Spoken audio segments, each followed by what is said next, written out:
राज्यातील अनेक जिल्ह्यांसह हिंगोली जिल्ह्यातही शासकीय कंत्राटदारांची देयके थकली आहे असल्या कारणाने कॉन्ट्रॅक्टरांनी काल जिल्हाधिकारी यांच्याकडे धाव घेतली।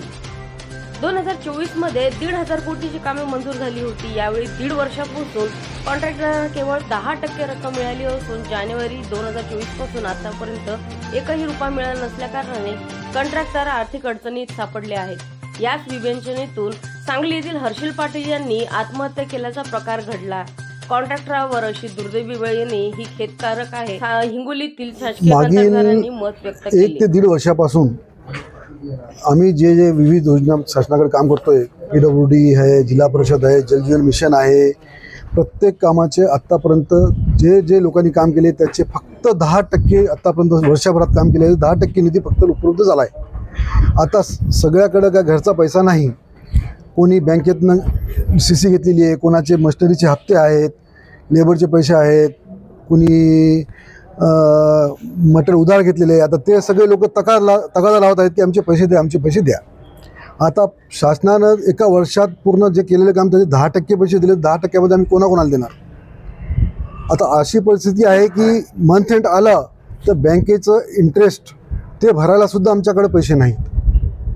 गाड्याचे EMIचे हप्ते बाउन्स व्हायलेत, आमचे सिव्हिल खराब व्हायलेत।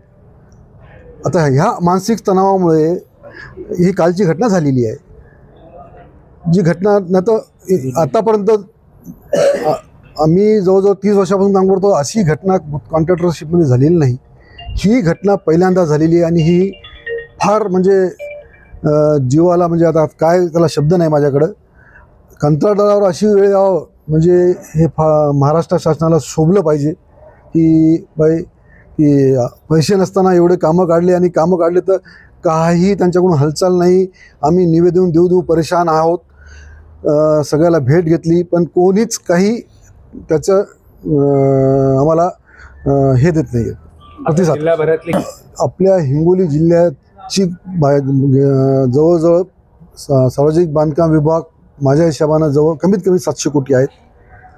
जल जीवनचे 100 कोटी, जिल्हा परिषद विभागाचे 300 ते 400 असे फक्त हिंगोली जिल्हा जो की महाराष्ट्रात सगळ्यात छोटा जिल्हा आहे।